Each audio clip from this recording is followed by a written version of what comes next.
Olá pessoal, sou Crescene Saliba e agora vamos tratar sobre quando um tratado ingressa aqui no ordenamento jurídico brasileiro, qual é a força dele, hierarquia, onde que ele está nesse ordenamento. No vídeo anterior, eu falei sobre tratados e linhas gerais, como que o tratado é feito bem em linhas gerais para o resumo. E agora eu quero então que você entenda, quando ele é aprovado, quando ele é ratificado, como que ele ingressa no ordenamento. O que quer dizer isso? Quando foi lá, negociou, assinou, depois veio para o Brasil, o ministro das Relações Exteriores, ele entregou para o presidente mandou para a Câmara dos Deputados, que mandou para o Senado, que devolveu para o presidente, quando já estava tudo aceito, e aí o presidente veio e ratificou, quando ele reafirmou a sua vontade de fazer parte desse tratado. Dessa ratificação é que esse tratado vai então ingressar no nosso ordenamento jurídico. Até então, naquela fase anterior da assinatura até a aprovação, o Estado, o país não está obrigado a cumprir aquele tratado. Pode até estar adotando aquela conduta como costume, mas ainda não seria um tratado até ser ratificado, que é dizer que ele vai reafirmar a vontade.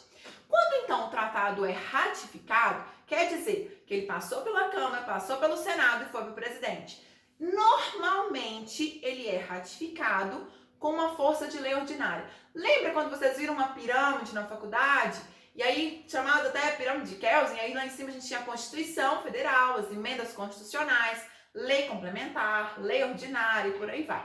Bom, só que muitas vezes, gente, essa pirâmide ela é criticada. Por quê? Apesar de a gente falar da hierarquia, lei ordinária, lei complementar, muitas pessoas já não veem mais essa hierarquia, porque o que é lei complementar é a matéria que só pode ser tratada por lei complementar. E a nossa Constituição que traz isso, não permite que seja tratado por lei ordinária. Então, muitos autores já falam, não existe hierarquia, porque o que tem que ser tratado por lei complementar é por lei complementar. O resto dos assuntos pode ser tratado por lei ordinária. Mas vamos usar a pirâmide para facilitar o entendimento, facilitar o estudo.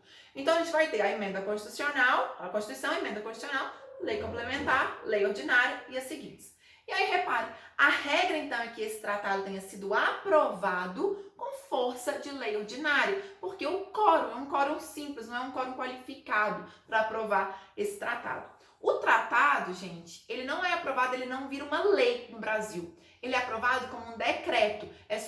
O decreto vem falando, está aprovado ou não está aprovado. Então, faz o projeto de decreto legislativo, e quando o presidente aceita, aí ele faz então um decreto executivo, o decreto presidencial.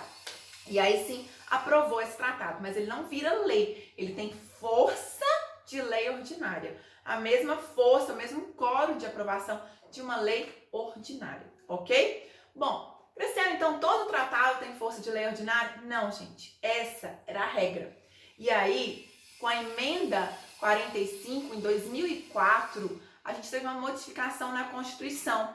No artigo 5º, no parágrafo 3º da Constituição, fala que quando um tratado for tratado de direitos humanos e for aprovado nas duas casas, com o quórum, em duas sessões, com um quórum de 3/5, esse tratado poderá ter força de emenda constitucional. Graciane, então beleza, todo tratado de direitos humanos vai ter força de emenda constitucional? Não, ele tem que ser aprovado em duas sessões, nas duas casas, com o quórum de 3/5, ok? Senão ele não vai ser. É dificílimo. Temos algum no Brasil? Temos. Por exemplo, a gente tem o Tratado das Pessoas com Deficiência. Inclusive no Brasil temos o Estatuto da Pessoa com Deficiência. Ele foi aprovado com o quórum de 3/5 em duas sessões, nas duas casas, ok? Então, a primeira possibilidade de ter força de lei ordinária. Segunda possibilidade de ter força de emenda constitucional, quando for um tratado de direitos humanos com quórum de 3/5, aprovado nas duas casas. E ainda pode ser que esse tratado ele tenha uma força diferente, supralegal. O que é isso, gente? Isso veio de um caso concreto, porque o Brasil, a Constituição é de 88, a gente tinha uma convenção mais antiga, que já era feito, mas o Brasil não tinha ratificado. O Brasil ratificou em 92, quando já existia a Constituição. Então, o Brasil aceitou já existindo a Constituição. Esse tratado que o Brasil ratificou é o Pacto de São José da Costa Rica, ou Convenção Americana dos Direitos Humanos.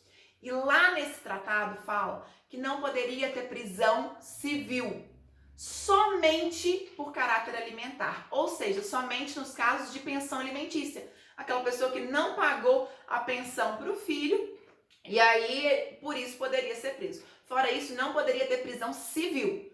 As prisões penais são diferentes. Prisão civil só poderia ser nesse caso. E o Brasil ratificou. Então o Brasil aceitou isso, certo? Só que na nossa Constituição trazia 2 casos. Poderia ter a prisão civil do depositário infiel, aquela pessoa que a justiça entregou um bem para ele guardar por um tempo e a pessoa desapareceu com aquele bem, desmontou o bem, deteriorou o bem, e a por pensão alimentícia. Então, onde está a contradição? O Brasil ratificou um tratado que permitia só uma modalidade de prisão civil e a nossa Constituição previa 2. Graciane, se o tratado é aprovado com força de lei ordinária, não dá para ele superar a Constituição, certo? Então, prevalece a Constituição. Gente, pra gente aqui no direito interno, a Constituição é o nível máximo. Mas como que eu explico para um outro país que a gente fez um tratado com eles e que a gente não vai cumprir o tratado por causa da nossa Constituição? Então, que não aceitássemos o tratado, certo? Bom, mas aí essa discussão do depositário infiel foi parar, inclusive, no STF.